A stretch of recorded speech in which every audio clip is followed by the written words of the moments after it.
어, 시작을 하고 오전에 시작을 하고 이제 왔습니다. 이번 학기는 우리가 이제 지난 학기 우리 뭐 본 거였죠?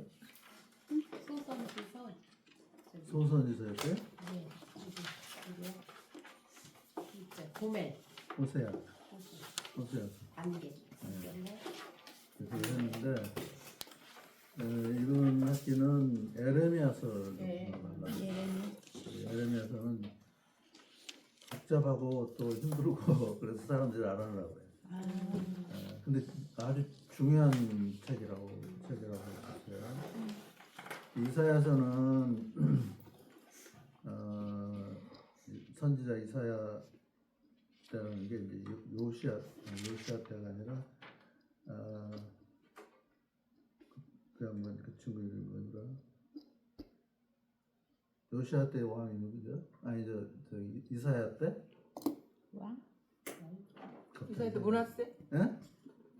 뭐 아니야? 이사야? 예. 이사야 때가 히스기야. 아니 히스기야. 아니야.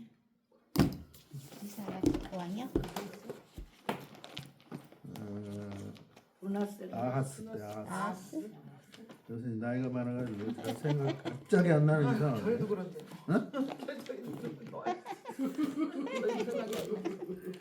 아하스 때. 아스. 아하스 왕?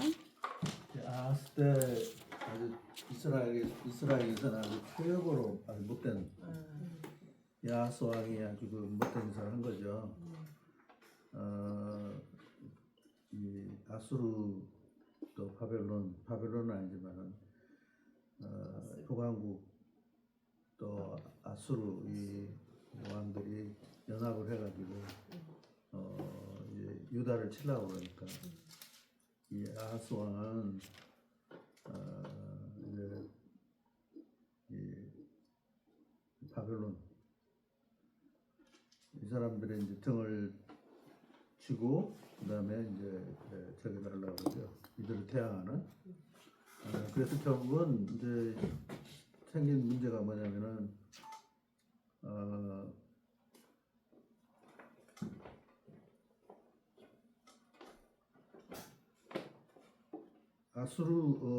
아하스 왕은 결국은 이제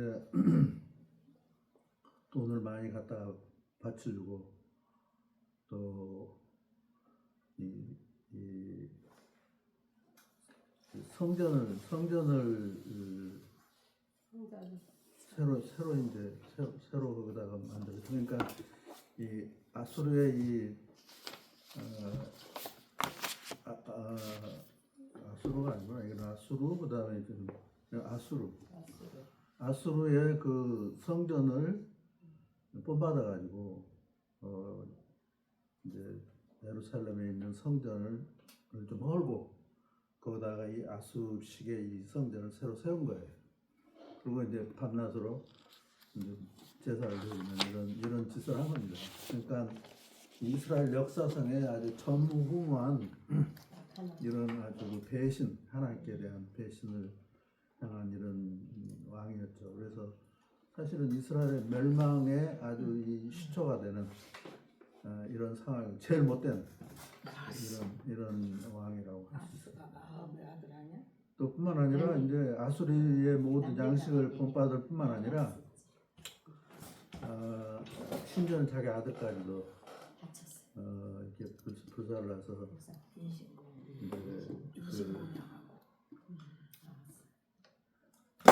뭐 하나님한테 바쳤다고 하기는 좀 어려울 것 같고 그러니까 아수리의 양식을 따라서 이제 그렇게 한 거죠. 그러나 이 이스라엘 사람들에게는 도저히 용납할 수 없는 이런 일이지만은 그러나 이스라엘 사람들이 이미 이제는 너무 타락해가지고 이런 상황 속에서 자기는 어떻게 할 수 없는 그런 상황이 됐죠.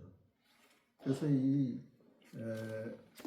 이스라엘의 왕국, 이제 유다 왕국 중에서 이스라엘 왕국쪽을 보통 얘기하니까 유다 왕국에 있어서 아주 어떻게 보면 전무후무한 이런 아주 그 문제, 이런 아주 못된 그런 왕이라고 볼 수 있어요.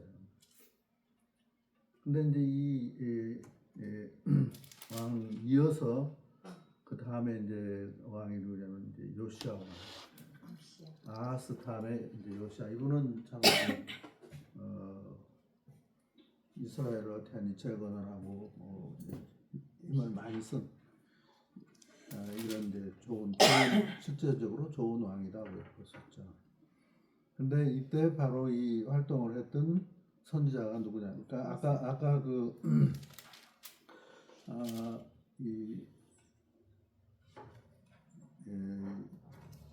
요시아 왕? 요시아 왕 때는 아하스 때는 그때 이제 왕이 누구였어? 선지자 이사야였죠. 근데 여기 지금 요시아 때 이제 활동을 했던 이 선자가 바로 에레미야였어요. 이때 이어서 이제 아하스를 위해서는 이미 아하스 이후부터는 계속해서 이제 디클라인 패망의 길로 가는데 그 중에서 제일 그래도 패망의 길을 좀 막으려고 애를 썼던 사람이 이제 요시아 왕이었고 그 요시아 왕 이후로 계속해서 이제 이스라엘은 여호야킴 뭐 시드기야 뭐 이런 식으로 해가지고 결국은 다 망한 길로 가버려요. 그러니까 유다 말기에 아주 그냥 망조에 아주 일을 다 퍼본 사람들이 지금 에레미야 시대 때 에레미야 시대고 바로 에레미야는 이 시대에 결국은 이 나라를 어떻게 하는지 구하려고 애를 썼던 그런 선지자라고 할 수 있죠. 그러니까 이사야를 이어서 에레미야는 바로 이스라엘이 그 이제 디클라인 돼가는 이렇게 이제 망해가는 이런 가운데서 나라를 어떻게 하는지 구출을 하려고 애를 썼고 또 하나님께서 결국 이런 어려운 때 이런 종들을 썼다 이렇게 볼 수가 있습니다. 그래서 이 에레미야는 유다 말기에 이 나라를 구하기 위해서 정말 자기 몸을 바친 이런 선지자라고 할 수 있죠. 그래서 이제 여기는 주로 무슨 사건들은 많지는 않아요. 이 에레미야서에는 그 대신 이제 에레미야의 이런 이제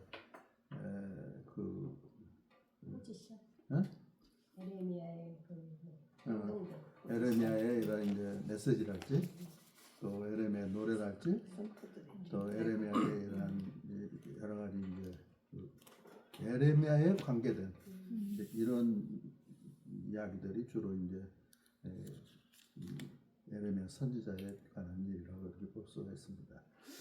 근데 선지서가 사실은 쉬운 것 같지만 이게 쉽지가 않아요. 말씀이 그냥 요로 갔다 저로 갔다 하고 막 노래가 나왔다가 시가 나왔다가 막 그냥 저주가 나왔다가 축복이 나왔다가 오락가락 하니까 굉장히 혼란스러워요. 그냥 무슨 사건을 쭉 연속적으로 풀어나가는 역사적인 사건을 쭉 이야기하는 이런 식이 아니라 어떤 때는 노래를 했다가 어떤 때는 뭐 아주 저주를 퍼붓다가 또 어떤 때는 이런 식으로 막 그냥 뒤죽박죽이 돼 있어가지고 우리가 참 어떻게 보면 이해하기 힘든 이런 부분들이 아닌가 맞습니다. 근데 그래도 이사야 때는 그런 대로 좀 사건이 역사적인 사건이 있기 때문에 이해하기가 좀 쉬워요. 근데 이 에레미야 때는 역사적인 사건이 너무 심플하고 또 이 지금 왕들이랄지 이스라엘 백성들이 뭐 크게 무슨 한 일이 없어요. 이 에레미야가 이 어려운 형편을 대고 애가 슬퍼하는 말 또 저주를 퍼붓다가 또 어떤 때는 또 축복을 강구했다가 막 이렇게 뒤죽박죽 섞어 나와가지고 좀 쉽지 않는 이런 부분이라고 볼 수 있어요. 그래서 이제 우리가 공부를 해갈 때는 이제 그런 걸 좀 우리가 알고 주로 이제 축복이랄지 저주랄지 애가랄지 뭐 이런 부분을 이제 우리가 좀 살펴갈 거예요. 그래서 우리가 이 에레미야서 들어가기 전에 이제 그 내러티브라기보다는 성경을 우리가 이제 공부를 하려면은 이제 참 중요한 부분이 뭐냐면 성경을 어떻게 잘 분석을 하고, 그리고 그 성경에서 정말 이 지금 하나님의 이 선지자들이 이 성경 말씀을 통해서 뭘 이야기하고자 하는가 하는 이 핵심적인 포인트를 이제 이해가 돼야 돼요. 근데 이제 역사적인 이야기 같은 거는 이야기는 쉽지, 그렇잖아요? 근데 아까 말한 대로 어떤 논리적인 이제 어떤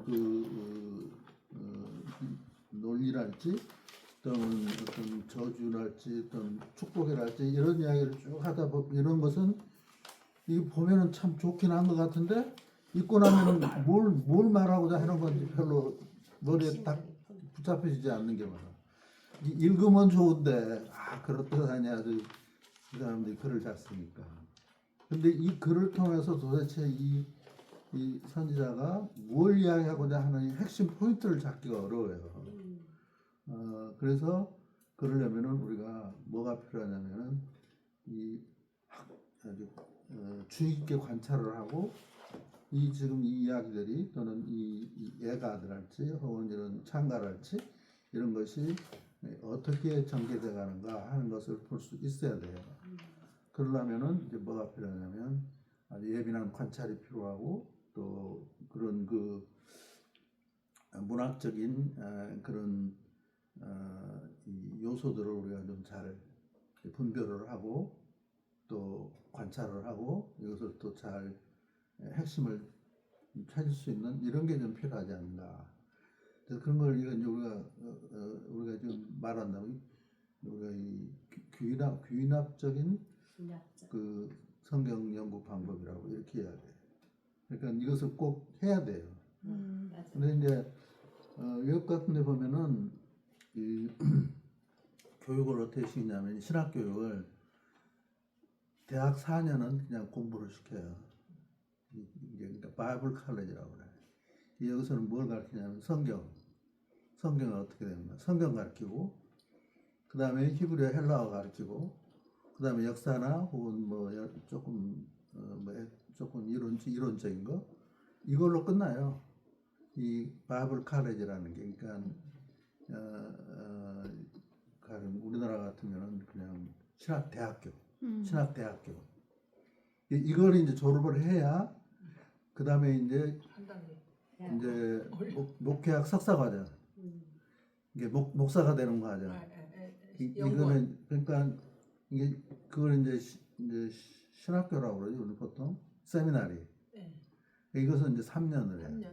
연구원. 그러니까 목사가 되려면은 바이블 칼리지 4년에다가 3년에 이제 석사과정, MD부 과정을 이렇게 해야 이제 목사가 되는 거예요. 근데 우리나라는 어떻게 되냐면은 4년이 없어요 이게. 그리고 바로 연구원으로 연구원이나 혹은 신학대학원 신대원 3년 바로 들어가요. 그러니까 이 성경은 전혀 무야. 성경을 안 가르쳤으니까 교회에서 조금 배운 거 외에는 성경을 몰라. 여기다가 이 신학을 막 이제 갖다가 이제 퍼부으니까 이론적인 걸 하니까 뭐 그런가 보다 그러지 이것이 성경과 어떻게 연결이 되는가 하는 이걸 못하는 거예요. 그러니까 이제 신학 대학을 나온 사람들은 그래도 성경을 좀 알고 또 교회에서도 성경 공부를 많이 하는 사람은 성경 줄거리 같은 건 알 수는 있겠지만은 그러나 이것을 실제로 신학에 적용하는 이런 걸 못해요. 그래서 저도 이제 미국에서 저는 신학 공부를 해가지고 대학은 여기서 한다고 하긴 했는데 그래도 나는 이제 대학을 다니면서 성경 공부를 많이 했어요. 근데 이제 성경을 가르쳐 주신 분이 미국 선교사였는데 이분이 성경을 문제 착실하게 어떻게 공부하는 걸 참 잘 가르쳐 줘가지고 그런 대로 공부는 따라가는데 문제가 없었는데 그냥 이제 여기서 대학 졸업하고요.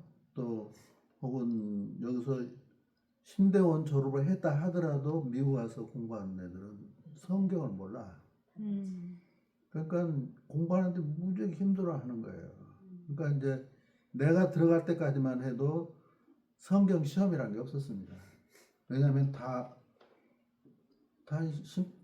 신학 대학에서 성경 공부를 다 했으니까. 또 심지어 히브리 헬라어도 어느 정도 했어요. 다 그 사람들은 다.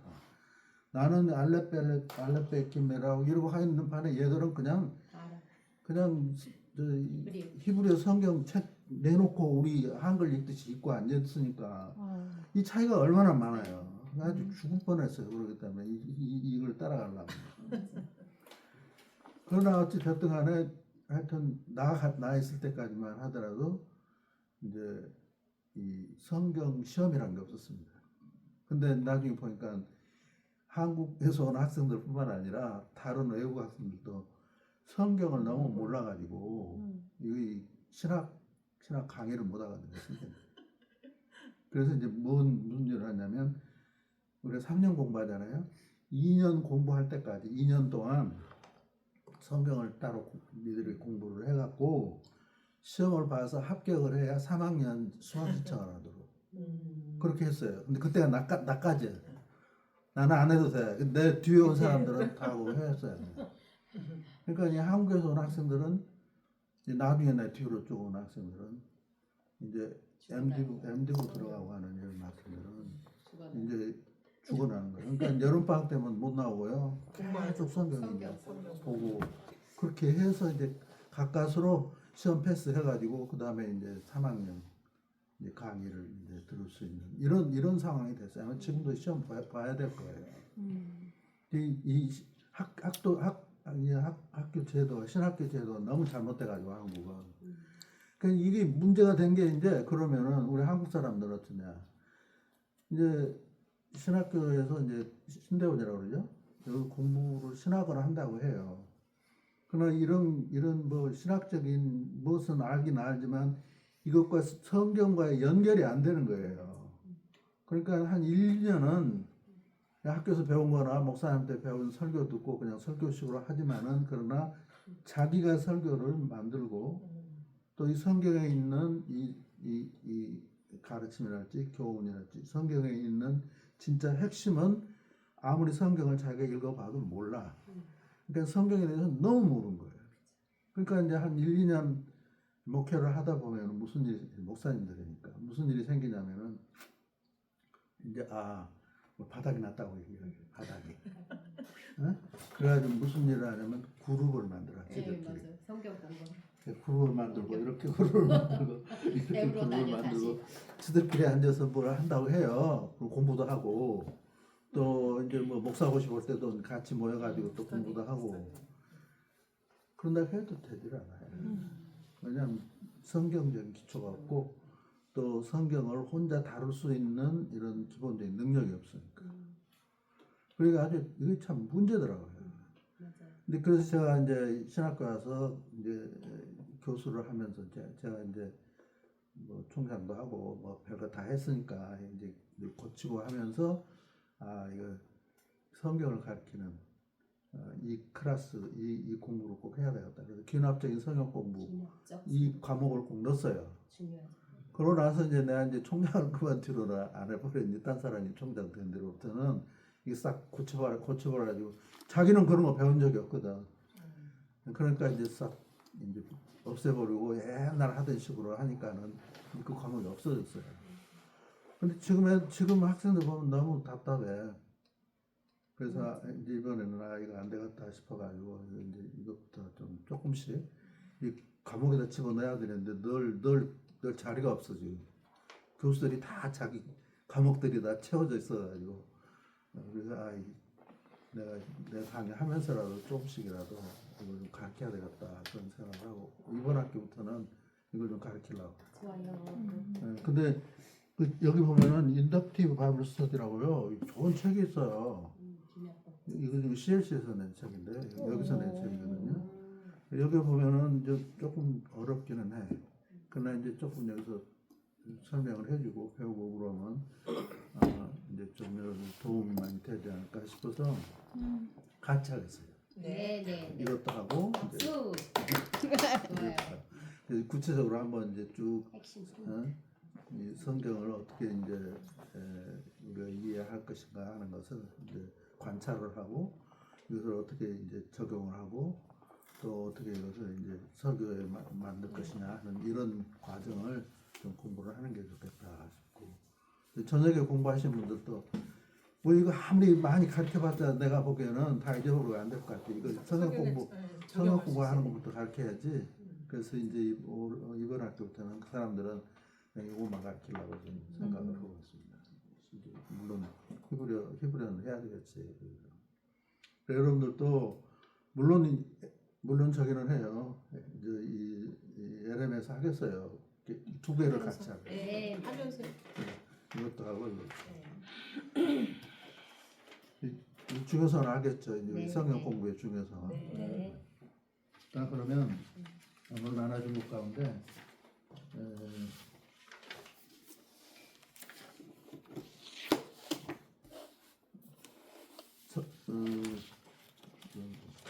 우선 그 선지서 서론이라고 된 거 한번 보면 예레미야서 하니까 예레미야서 공부하기 전에 우리가 이거 공부 지난번에 하기는 했지만은 다시 한번 보겠어요. 이 참고 서적인데 이것은 거기가 다 예레미야서에 관련된 겁니다. 바른 성경, 그다음에 개혁 성경, 그다음에 ESV English Standard Version, 하고 New International Version, 그다음에 New English Translation 이렇게 되어 있는데 뭐 이거 다 필요 없고 여러분들은 이제 우리 바른 성경이나 혹은 여러분들이 지금 보고 있는 게 개혁 개정입니까? 응? 네. 좀 있으면 좀 나올 거예요. 그리고 이제 잉글리시 영어로만 이렇게 본다면은 ESB라고 우리가 그러는데 English Standard 이게 제일 지금 영역본으로는 제일 잘 번역이 된 쉬운 성경이라고 할 수 있습니다. 이 참고서적 몇 가지가 쭉 나오는데요. 제일 위에 보면 이제 하셀 블룩이라고 하는 사람이 Introduction to the Old Testament, The Prophetic Books 해가지고 이제 무디 바이블 신스트 나오는 책이 있고, 그 다음에 이제 레이먼 딜라드, 그 다음에 트램플 롱맨 이 사람들이 쓴 이제 구약 개론, Introduction to the Old Testament. 근데 이 두 사람은 다 제 선생님들입니다. 레이먼 딜라드 이 사람 돌아가시고, 트램플 롱맨은 이 사람 아주 세계적으로 유명한 학자죠. 되게 구약 공부하신 분이나 신앙하신 분은 이 사람 모르는 사람 없을 거야. 나이는 나보다 더 죠. 근데 지금은 또 은퇴를 했어요. 그래도 이 사람이 이제 수많은 책을 썼는데 그 중에 보면은 이제 트램플 롱을 3세 해가지고 에레미야 얘가 해가지고 이 사람이 쓴 주석이 있더라고요. 이제 얼마 안 돼, 한 몇 달 안 돼, 이 사람 나온 게. 근데 이게 성서 유니온에서 이걸 번역을 해가지고 냈더라고. 난 몰랐는데 이번에 책을 찾아보니까 이거 있더라고. 최근에요. 예. 이 사람은 뭐 아주 개혁주의 아시죠 여러분들? 네. 이 개혁주의 계통에서 저기 구약을 한 대가라고 보죠. 그다음에 반 게메론 예언서 연구 이건 저기 미국 가면 트리니티 신학교라고 했어요. 근데 한국에도 트리니티 신학교 졸업한 사람이 꽤 있습니다. 햇불 계통에 거기 교수들 여자 교수 그 이름이 뭐더라? 저기 김윤희 그 사람이 그 학교 김윤희 총장님. 그 학교 나왔는데 이 벤 게메론 그 사람 선생님이에요. 저는 학교는 저와 같이 이제 내가 다녔던 이제 웨스민스터 나온 사람인데 거기 교수. 김윤희 박사가요? 아니 트리니티 교수. 그러니까. 여기는 벤 게메론이라는 사람. 그리고 이제 김윤희 교수는 그 트리니티. 네, 그래서 총장. 이 사람 밑에서 공부를 했어요. 근데 이 사람은 히브리어를 좀 잘해요. 히브리어. 근데 신학은 조금 좀 퍼져가지고 뭐 아는 걸 많이 늘어나는데 뭐가 뭔지를 좀 확실하게 딱 잡히질 않는 그런 게 좀 있어. 그 다음에 파머 로버츠라는 사람은 이 사람도 제 선생입니다. 이 사람도 아주 유명한 사람인데요. 한국에도 많이 왔던 분이고 그리스도 선지자와 그리스도를 비롯해서 이 구약책 많이 쓴 사람. 이 사람도 아주 우리 개혁주의 사람들, 여러분들 개혁주의 여러분들, 네. 그 사람들은 이제 구약이라면 이 사람들 로버스입니다. 그러면 1학년 때 저를 가르친 사람인데 사모님이 참 이쁘고 아주 얌전하고 참 훌륭했는데 일찍 돌아가셨어요. 너무 좀 안타깝더라고. 미인 방명. 응? 미인 방명. 미인 방명. 정말 너무 이쁘고 일찍 죽는. 방명, 내가 방명이라고. 미인 방명. 미. 예, 아주 이 얼굴도 이쁘고 아주 마음씨도 좋고 우리 학생들 참 착실한 아니 참 로봇 친절하게. 사모님 미인이라 이렇게 돌아가셨어요. 친절하게 가르치셨는데 일찍 돌아가셔가지고 호레비로 한참 살다가 저기로 갔어요. 아프리카로 이제 선교사로 성경? 가서 아, 거기서 마침 아프리카 여자. 그 가서 교수하면서 마침 영국 여자 어머. 교수하고 만나서 어머. 이 재혼을 했어요. 와. 재밌어요, 뭐 이런 사람들도. 그 다음에 손석태 나오네. 무패를 위한 구약시간. The Divine Election of Israel. 이것은 일렉션은 선민사상. 일렉션이야? 그랜 래피드라고 이 어드만 이것은 아주 세계적으로 유명한 이 성경 계통의 신학책 출판사입니다. 여기하고도 관계 많죠? 어드만. 네, 어드만 책도 많이 써요. 여기하고도 관계가 많고. 네. 그 다음에 야훼 더 허스밴드 오브 이스라엘. 이것은 이제 위펜 스탁이라고 이스라엘. 제가 쓴 책인데 이것도 영어, 이거 둘 다 영어로 이스라엘. 나온 거고요, 제 책. 그 다음에 이재영이라는 이 사람은 우리 개혁주의 이 구약 계통의 아주 조상이라고 할 수 있습니다. My Servant the Prophet이라는 책이 있습니다. 이제요. 그 다음에 마크 보다라는 사람이 있고, 그 다음에 에마 마튼스 이런 사람, 존 굿인가의 앤드류 때문에 이런 사람들이 있는데 이 사람들 책들은 다 비교적 NIV 책이랄지 혹은 어드만 책들 이런 책들은 그런 데로 잘 믿고 볼 수가 있지만은 그러나 이제 사람이 다르기 때문에 영어로 써 있어서. 네, 영어로 써져서 그다음에 제 책 소개는 좀 해놨습니다. 목회를 위한 구약시나 성경을 가져가자 말씀을 이런 거 여러분들 다 이제 알고 조금씩 있는 거니까. 그래서 이번에 이제 저기 공부하면서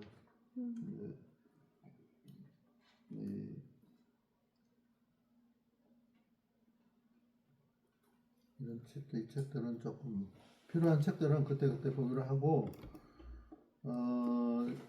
중요한 책은 이거를 한번 저기 많이 있댔죠. 하려고 놔뒀는지. 그러니까 학부 거야. 학부 학부. 학생들 거. 뭐 다음 주에 갖고 올게. 여러분들도 필요해. 네, 갖고 올게. 그거 하고 그다음에 이제 에레미야서는 가서 만약 꼭 필요하다면 그 롱맨 것을 이 사람 쉽게 써요. 이걸 좀 봐도 좋지 않겠나. 나도 없어요 지금. 안 봐서. 근데 내 선생님이니까 무조건 내가 믿는 거지. 한국에 자주 오는데 이 롱맨이라는 사람. 트럼퍼 롱맨. 예? 트럼퍼 롱맨. 네, 트램퍼 롱맨. 예레미야가. 자, 이렇게 정도 하고요. 그 다음에 이제 아까 나눠준 것 중에 봄학기 RTU 성경 내러티브, 비슷한 내러티브라고 써가지는데 그거 한번 보세요.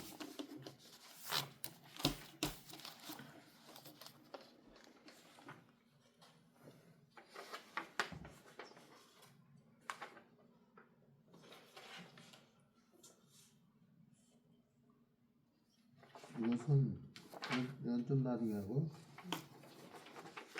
그 다음에 보면은 사람. 그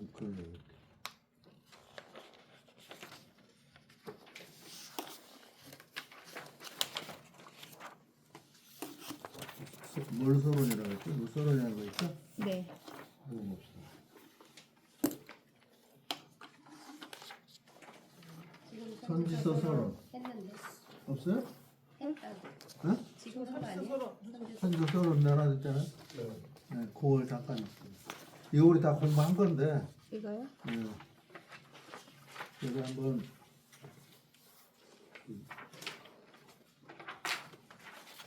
이걸 정리 겸 이거 하고 그 다음에 예레미야 보고 선지서론 거기 2페이지 보면은 1페이지는 방금 했죠? 네. 거기 서론 본 강의는 선지서의 서론이다. 선지서의 강론을 강론이라는 건 각각 성경책 말하는 강론을 강의한 것도 아니고 선지서의 신학을 깊이 있게 다룬 것도 아니다. 가장 일반적으로 선지서의 소개라고 할 수 있다. 그럼에도 불구하고 복음주의 혹은 개혁주의 신학을 배경으로 한 소개이다. 그러니까 복음주의 자유주의하고는 좀 다르다 이거예요. 선지서라는 어떤 책인지, 선지자라는 어떤 사람들인지, 그들이 전한 메시지가 어떤 것인가를 염두에 두고 이제 강의를 하게 합니다. 지금까지 선지서에 대해서 공부한 걸 조금 이제 요약을 해서 잠깐 깊이 나중에 또 할 거니까 없어요? 어디에요? 안 주셨어요? 없는데? 모르겠는데요? 아니 안 주셨어. 아까 드린 것 같은데? 아닌데요? 아까 그러니까 선지서 서론은 지금 하셔서 안 주셨어. 없는데 그거. 없어요? 잠깐만. 그거 없어요. 요건데? 이걸 주셔갖고. 그리고 고맙게 요거랑 요거 성경은 이야기다 하나님을 네, 이거 하셨네. 인간의 그 다음에 뭐 넣어? 다음엔 딴 거요. 이거 지금 본 강의는 이건 안 주신 거 같아요. 성경 이야기 이거 아니에요? 아니요 달라요. 성경 이야기다. 성경은 이야기다 이거 하나님의 합시다. 창조와 인간의 그러니까 성경 이야기다 하신대요. 네. 그건 다음에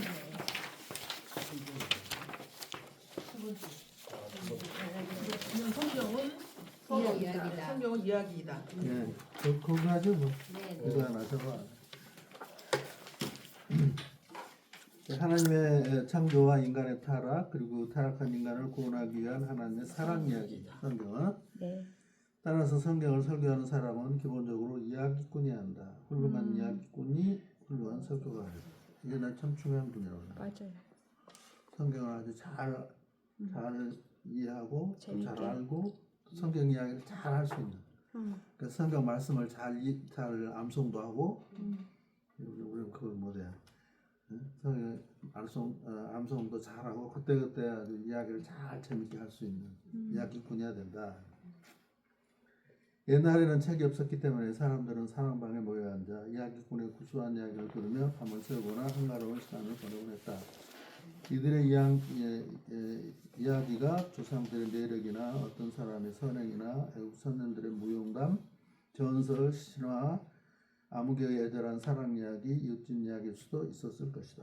그들은 이러한 이야기를 통하여 역사와 철학을 배우고 인생을 사는 처세술이나 윤리, 도덕을 배우고 공동체의 연대성을 공고히 하고 규칙이나 규율을 쌓아갔을 것이다. 옛날에 그랬다는 거예요.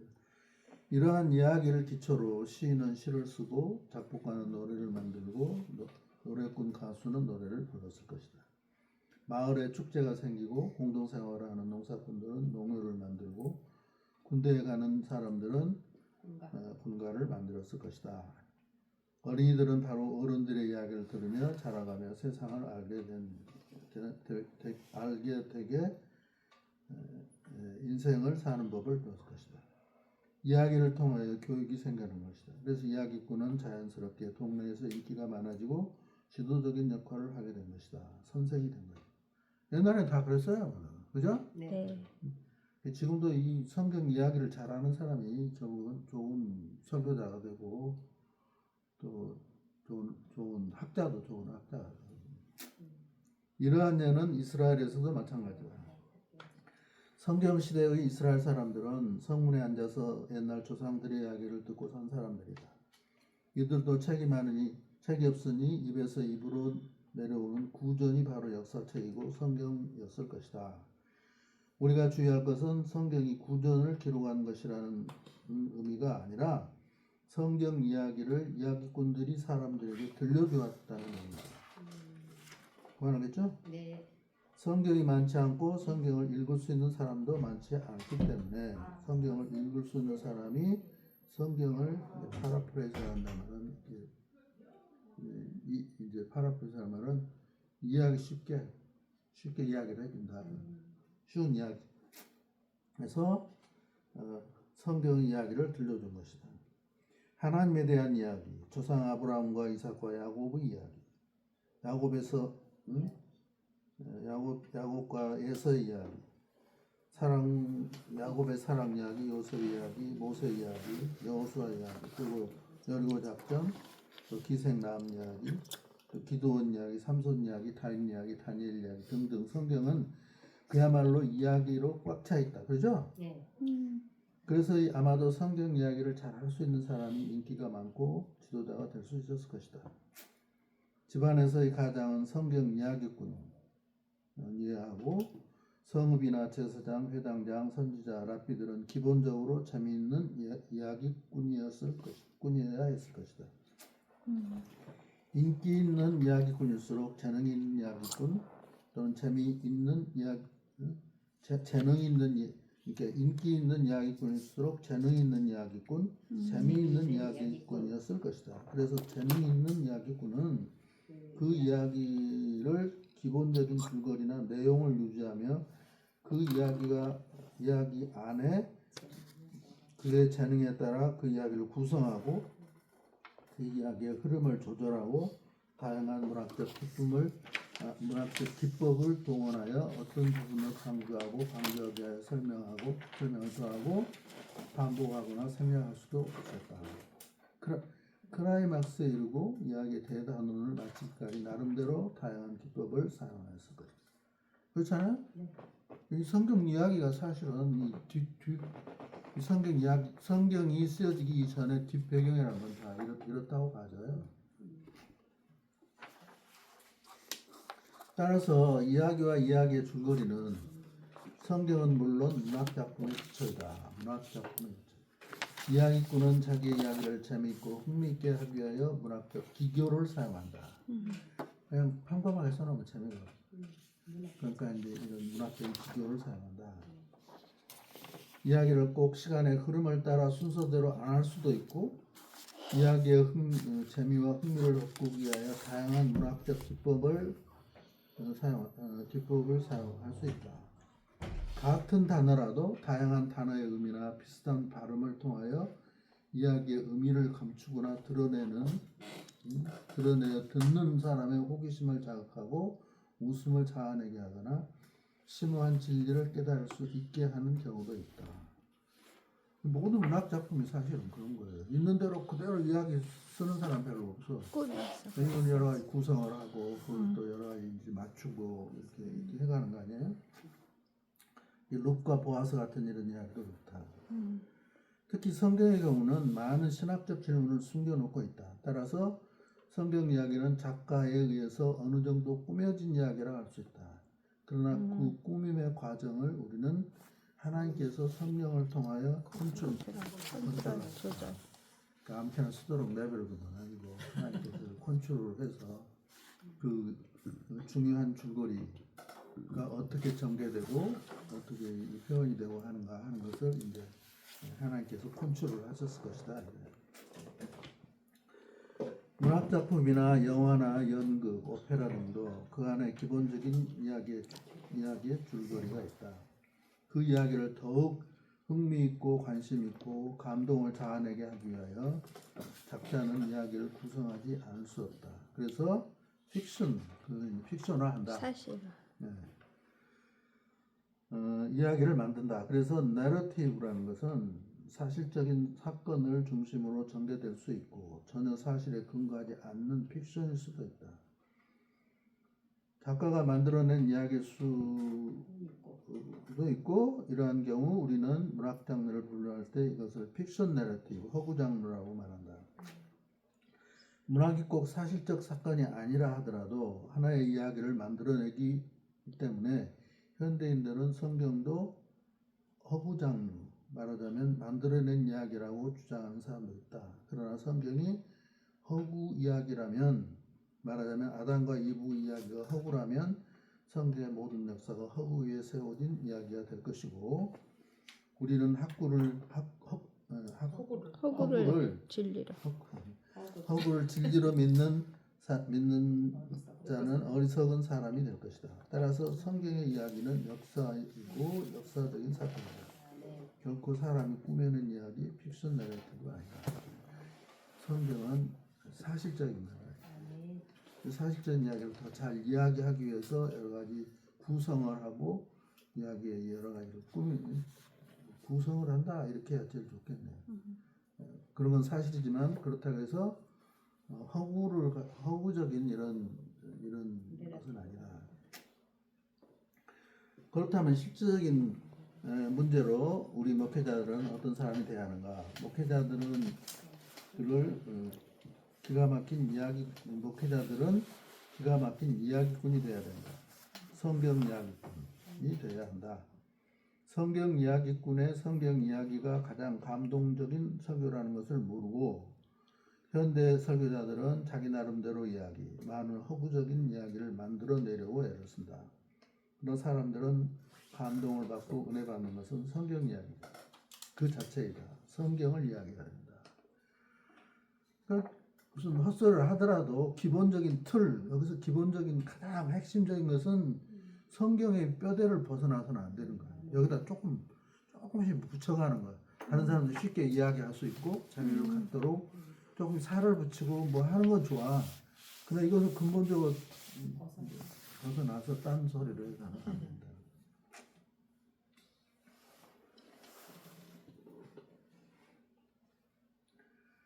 성경 이야기를 정말 재밌게 하려면 성경을 잘 알아야 돼. 성경에 담긴 이야기를 잘 알아야 돼. 성경 이야기의 배경을 알아야 되고 성경에 사용된 어휘의 의미를 알아야 된다. 그러니까 여기 어휘도 여러 가지가 있는데 이걸 가장 아주 재밌게 또 가장 의미 있게 하려면 같은 단어라도 같은 의미를 가진 이런 것이라도 이 단어를 바꿔서 쓸 수 있는 의미가 있지만 더 의미가 있고 더 재미가 있게 할 수 있는 그런 어휘를 이제 취사 선택하는 이것도 엄청난 기술인 거지.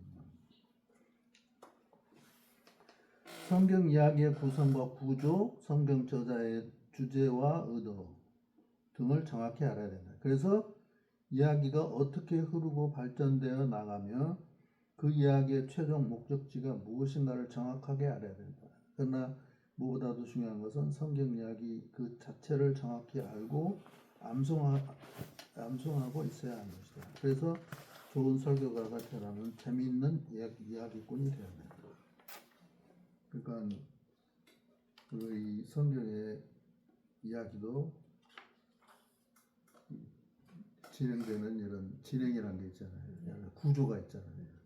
이런 것을 금방 탁탁 이제 우리가 발견해낼 수 있고 해야 이게 정확한 저자가 의도하는 바가 뭔지를 알 수 있잖아요.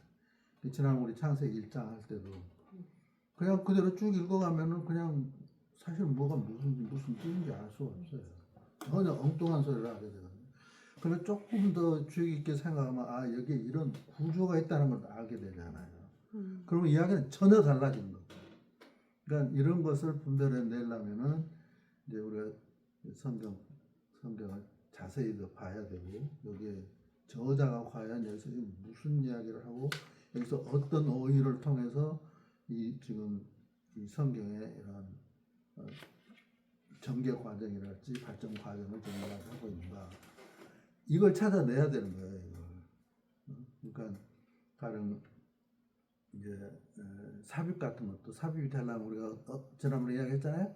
처음 시작하고 끝났을 때 어떻게 삽입이 되고 이거 어떻게 전개되는 거 했잖아요. 그런 식으로 이걸 이제 우리가 발견할 수 있어요. 눈이 이제 밝아져야 돼. 이런 거 없이 그냥 쭉 읽어가면 이게 정말 뭐가 뭔지를 알 수가 없어요. 한강 책 여러분 읽어보셨어요? 어때요? 안 읽어봤어요? 그거 그냥 읽어보면 뭔지 아무것도 몰라요. 어? 저도 처음 보니까 이런 걸 책이라고 썼나 싶은 생각도 들고 자세히 살펴보면은 무지하게 조직적으로요. 그 자기가 말하고자 하는 이런 것들이 있어요. 그냥 읽어보면 맨 쉽고 고난하게 맨 못된 이야기들만 많이 써져 있고 이런 거 채식주의인가 뭐 한번 읽어봤는데 그 사람 다 싫어해. 그러나 이제 사실 그것이 중점은 아닌데 사실은 보면은 근데 이제 그런 그 조직 이런 것을 우리가 잘 캐치를 못하면은 엉뚱한 생각, 이런 게 책이냐 이런 식으로 나올 수밖에 없어요. 그러니까 이 창세기 1장도 지금까지는 계속 보면 계속 과학적인 눈으로만 이렇게 이야기를 하고 하려니까는 답이 없어. 이 세상 이런 그냥 우연히 생긴 거구나 이런 식으로 끝나고 말하고. 그러나 이제 자세히 보면은 여기에 문학적인 구조가 있는 거거든요. 거기에 문학적인 구조를 캐치할 수 있는 어휘들이 있어요. 단어들이. 그걸 캐치하면 이거하고 연결이 있구나 해가면서 이 지금 책의 문학적인 구조를 우리가 알 수 있고 그러면 이 저자가 지금 무엇에 포인트를 두고 좀 이야기를 하려고 하는가 하고 이제 알게 되는 거죠. 그러면 이 창세기 1장이란 건 하나님께서 이렇게 이 세상에 어떤 조직과 질서가 있는가 하는 것을 보여주기 위한 목적으로 이렇게 쓴 거구나 하는 것이 이제 감이 잡히고 나오는 거라고 그래요. 그러니까 이런 공부를 이런 공부도 공부지만은 이런 의식을 갖지 않고 성경을 읽으면은 아까 룻기 이야기했지만 룻기도 보면 처음부터 보면 이런 놈 무엇이 다 있냐 이야기가 안 돼요. 저 파란만장한 인생이라 해가지고 어쩌다가 저런 거 있냐 그러지만은 사실 뒤에 보면은 그 엄청난 역사가 있잖아요. 하나님께서 계획을 갖고 구체적으로 지금 이 한 여자를 갖다가 이 나옴이라는 이 여자를 이 먼 땅에 보내가지고 또 거기서 고생시키고 또 이방인 여자를 또 며느리로 삼아가지고 참 이런 운명의 여자들이 있냐 이런 식으로 하고 어떻게 돼가는지 모르고 참 안타깝게도 생각하고 이렇게 되지만 그러나 나중에 자세히 이제 보면은 나중에 보아스라는 사람을 통해서 이제 다윗을 낳게 하기 위한 이런 하나의 계획 속에서 세워진 하나님의 계획이라 하는 걸 이걸 이제 우리가 캐치를 할 수 있게 됩니다. 이게 우리 성경을 일단 항상 이런 점들을 캐치를 해야 바로 이 성경을 알 수가 있고 하나님의 역사가 어떻게 되어가는가. 제가 여러분들한테 한 이야기 중에서 하나 제일 참 중요한 포인트 중에 하나가 창세기 18장 그 뭐였어요? 네? 18장 18절에 뭐였어요? 하나님의 공의와 공의와 정의. 네. 그 전까지는 전부 그냥 공의와 정의 그걸로 끝났어요. 근데 이제 사람들이 뭐 공의나 정의나 틀릴 게 뭐 있어요? 그냥 보통 생각하는 거. 근데 공의란 말 쓰는 건 좀 이상하니 좀 까끌어. 그러니까 이제 정의란 말을 써 이제 바꿔 처음에는 정의와 공의와 정의가 아니라 보면 그래요. 그러나 나중에는 이제 정의란 말 빼고 공의란 말만 써. 아니 공의란 말 빼고 정의 사회정의 원정의 정의만. 그런데도 어떤 중요한 맥을 보면은 꼭 공의와 정의가 같이 나와요. 정의와 공의라고 나오고 공의라고 정의 나오는데 공의와 정의 아주 큰 대선지자들의 말에는 꼭 공의와 정의라고 이렇게 나옵니다. 그러나 그렇지 않는 똘마니 선지자들 뭐 하는 걸 보면은 거기는 뭐만 나오냐면 정의란 말만 나오죠. 또 역사가 진행해 갈수록 현대에 가까울수록 공의란 말은 없어. 맨 정의라는 이야기가 나와. 이제 세상이 지나갈 때마다 이렇게 돼가는 건데 그러나 의식이 있는 사람들은 이게 바로 공이라는 게 뭐고 정이라는 걸 확실히 아는 사람들은 이제 같은 선자라도 이걸 꼭 붙잡고 계속 이제 나가는 거죠. 그래서 우리 결국 이 계시록까지 보면은 이 공의와 정이라는 것은 그대로 아주 중요한 사건 가운데는 꼭 공의와 정이라는 게 나와요. 같은 한 단어라도 그냥 슬쩍 우리가 그냥 넘겨갈 수 없는 이런 점이 바로 여기에 있다고 볼 수 있죠. 나는 신학생들에게 특히 주일학교에서 성경 이야기를 해주고 주일학교에서 성경 이야기를 할 수 있게 성경 구연대회를 열라고 하죠. 이거 참 좋은 그 학생들 가르치는 방법 중에 하나라고 생각합니다.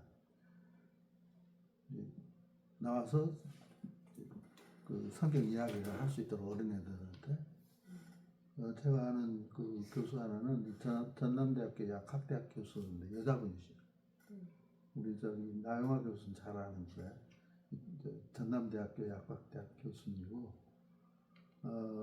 이분이 무지개 아주 성경이랄지 또 공부를 많이 했는데 우리 학교에서 공부했어요. 근데 전남대학교에 약학대학 학장을 하면서 성경을 공부하기 위해서 이 서울까지 왔어요. 그래가지고 그 이제 여관에서 자면서 이제 공부 강의를 이제 또 듣고 그러고 내려가고 그렇게 해서 이제 MD를 했어요. 3년인가 4년을 다녔어요. 방학 때는 또 특별히 더 공부를 하고 그래서 이제 내가 약학대학 학장까지 된 사람은 여기까지 와서 공부한 사람은 똑같이 할 수는 없고 과목별로 조금씩 이제 더 하락해가지고 하여튼 공부를 제대로 했어요. 그래가지고 나서 이 양반이 어디로 갔냐면 저기 그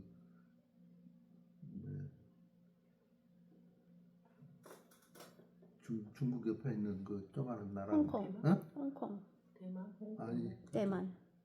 그거 말고 저쪽 소련 쪽에 있는 거 아, 소련 쪽에 우크라이나요? 아니 우즈베키? 응? 우즈베키? 아니 조그마한 나라 있지 키르기스탄? 티벳? 어? 티벳은 티벳인가? 네팔. 네팔 큰데요? 예? 네팔은 그렇게 크지 않지? 고산지대. 나라는 작고 예, 땅은 나라는 크지. 땅은 고- 크고 고산지대 좀 네팔. 그걸로 자기가 갔어요. 음. 가서 이제 보니까는 뭐 학교도 그렇고 학교는 물론 있긴 있는데 그래서 자기가 이제 거기서 이제 약학 교수 하면서 선교사 활동을 했어요. 상당히 오랫동안 했는데 그러고 와서 다시 왔더라고요. 그래서 지금 광주에 있으면서 이 양반이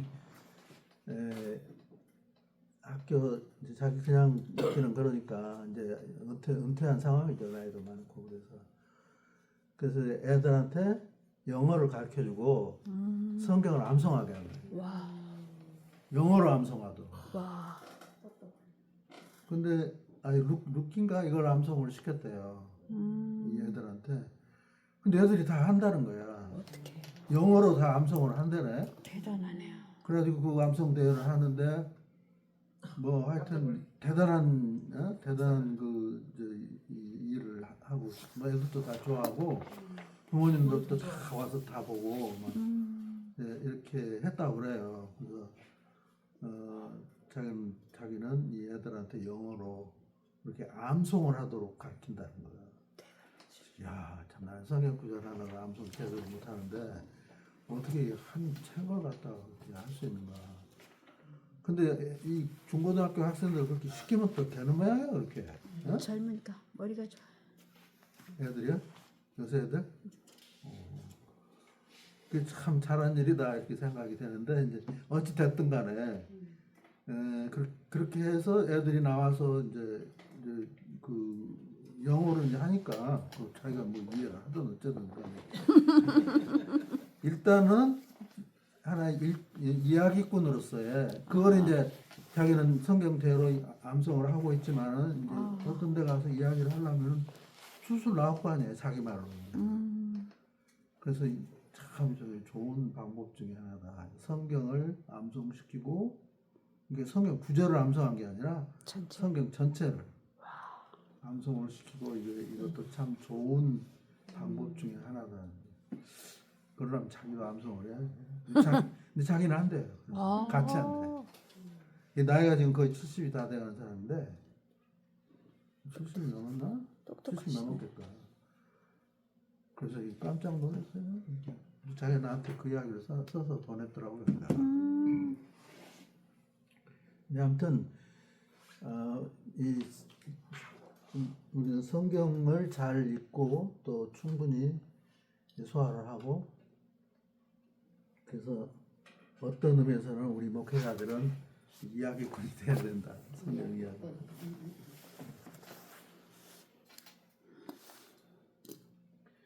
동화 구연도 청소년들이 바른 정서를 함양하고 꿈과 희망을 북돋아주는데 아주 좋은 역할을 한다. 어리고 젊었을 때 읽은 동화책이 일생 동안 잊혀지지 않듯이 어릴 때 주일학교 교사 선생님 혹은 부모들이 읽어준 성경 이야기는 죽을 때까지 그 감동이 잊혀지지 않는다. 마찬가지로 우리 설교자들도 성경의 기본적인 이야기는 문자대로 암송하고 있어야 된다. 성경 구절을 기본적으로 암송을 해야 되겠더라고요. 맞아요. 성경 구절 암송 책이 있잖아요. 네. 암송 들어가는 카드 같은 거. 그걸 이제 성경 구절 써서 암송을 하도록. 그렇게 해봤어요? 옛날에 하다가 한번 해보는 것도 좋을 것 같아요. 외워야 돼. 애들은 오히려 잘 외워요. 금방 외우라고.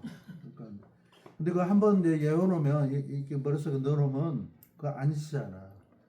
옛날에 할던 따지감으로 누르 이런 식으로 옛날에 계속 막 우리는 이제 그런 걸 배웠는데 천자문.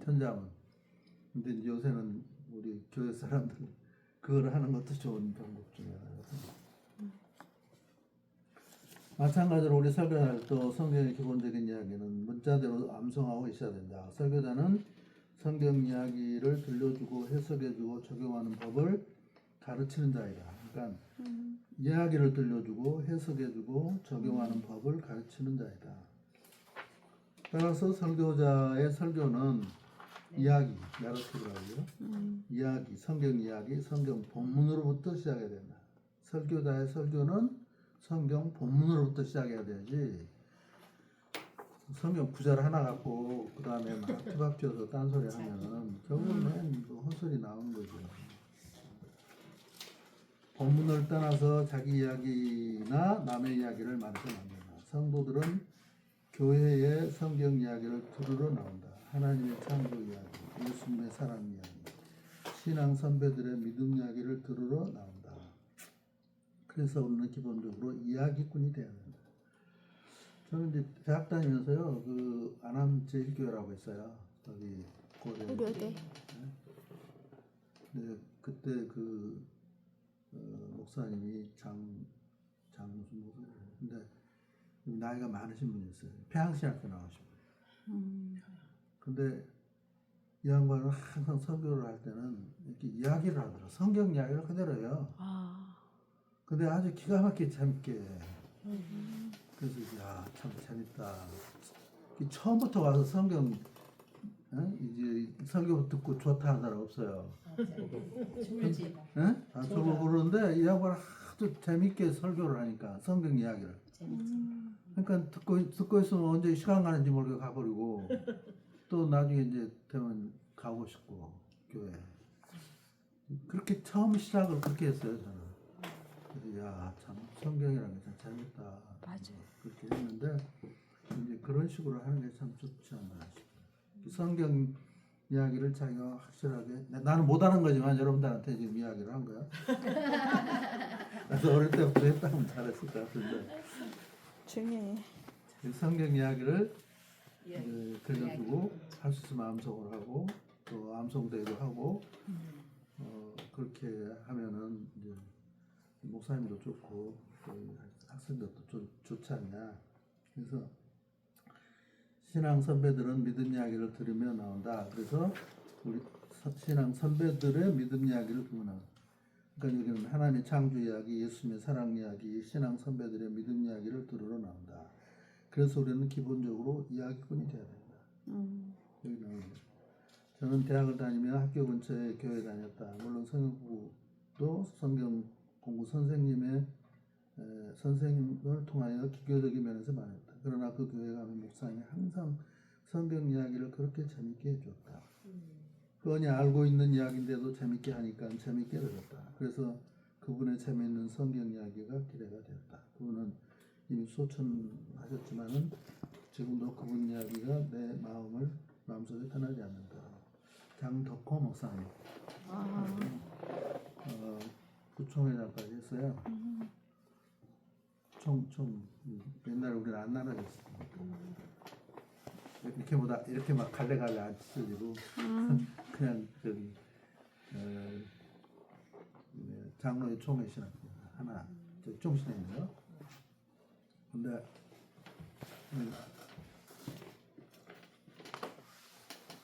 그 다음에 바로 부총회장 됐으면 총회장이 돼야 되잖아요. 근데 이거 못된 친구야. 이 친구가 파고 들어와가지고 자기. 이제 총회장이 못 되고 뺏었어. 딴 사람이 됐어요. 총회 서기 아주 못된 서기 한 사람 있죠. 오랫동안 그래가지고 하여간 망쳐먹은 친구. 그래서 막 갈라지고 난리야. 근데 그때 쇼크를 먹어가지고 이 양반이 이제 넘어졌어요. 그래 한참 좀 있다가 결국은 돌아가셨어 금방 그 사건이. 그리고 이제 뭐 부목사 들어온 뒤로부터 이 친구는 뭐 설교를 잘 할 줄 모르니까 사람들이 별로 안 좋아. 그런 일이 있었습니다.